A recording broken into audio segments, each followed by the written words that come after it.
Interesting. All right, well, back to the winter weather coming our way. Mike Stone is outside braving the cold of the CBS 6 studio. But first, Chief Meteorologist Zach Daniel has been tracking the snow form and the weather, right? From the Weather Center. Take it away, Zach. All right, guys. Mike Stone internally is thrilled.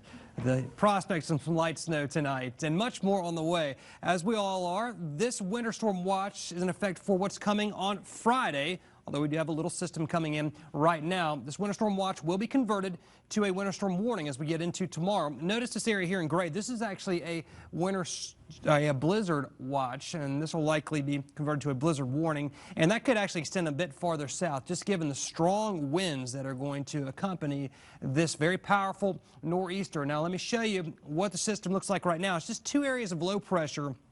And these are going to basically join. This will be the main one. They'll join together across the deep south, and then they'll induce a very powerful surface low, which will become the nor'easter. So just in the development phases right now. And we also have this system that's coming through a broad area of light snow, at least showing up on radar. And a lot of times what shows up on radar does not actually reach the ground. And that was the case when we checked in with Mike Stone earlier. Let's head back out. Mike, any of those flurries, light snow reaching the ground now? Not at all, Zach. In fact, since the last time we spoke, not much change. You showed on the radar, and if you look on our CBS 6 app, you'll see the radar is lit up, but the Arctic air that we've had the last couple days, it's trying to move out. The air is very dry, so the snow is falling out of the clouds and kind of evaporating. It will not continue to do that. Once the air moistens up, we will see a little light snow sweep across the area, especially west of I-95.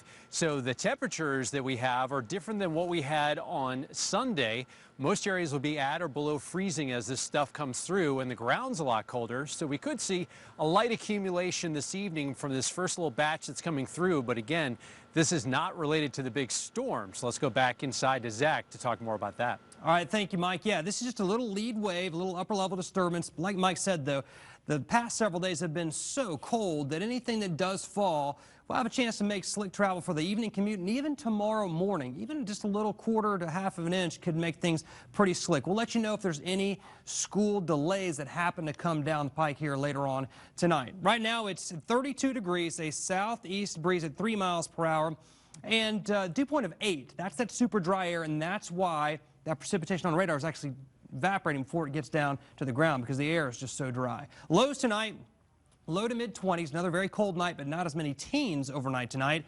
And your highs tomorrow, upper 30s and even a few low 40s. Not a warm day, but at least we're making steps in the right direction for more comfort. Of course, we're going to head the other direction as this winter storm moves in. Here's your skycast for tomorrow. A dry day and a good bit of sunshine, north wind 5 to 10 and a high temperature of 40 degrees. So let's get to the meat of this winter storm. Tonight, the flurries and light snow move out. Tomorrow, a very quiet day. And then here comes the storm system as we get into Friday morning. It will start as snow, and in many areas will stay snow the entire time. But the power of this storm is going to wrap in warm air, not necessarily at the surface. It does not matter what the surface temperature is when you're talking about seeing snow changing to sleet and even rain.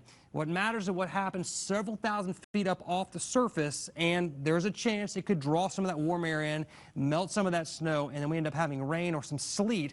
Best chance is going to be a little south and east of Richmond, but would not be surprised at all to see some sleet mixing in here as well. But notice, areas north and west of Richmond stay snow the entire time, and that's the area that's really going to get hit hard here. 18 to 24, even greater than 2 feet of snow possible in the green shadings here. 12 to 18 inches of snow, and that's going to include western and northern sides of the metro area. The rest, 8 to 12 inches of snow.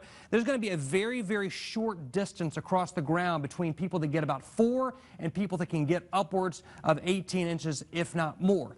That's just the nature of these things. Very short distance can mean huge differences in overall accumulation. So impossible to nail it, but that's the way it looks right now to me. There's a look at your 7-day forecast. Big time winter storm Friday into Saturday, and we get a chance to relax here as we head into the late weekend, early next week.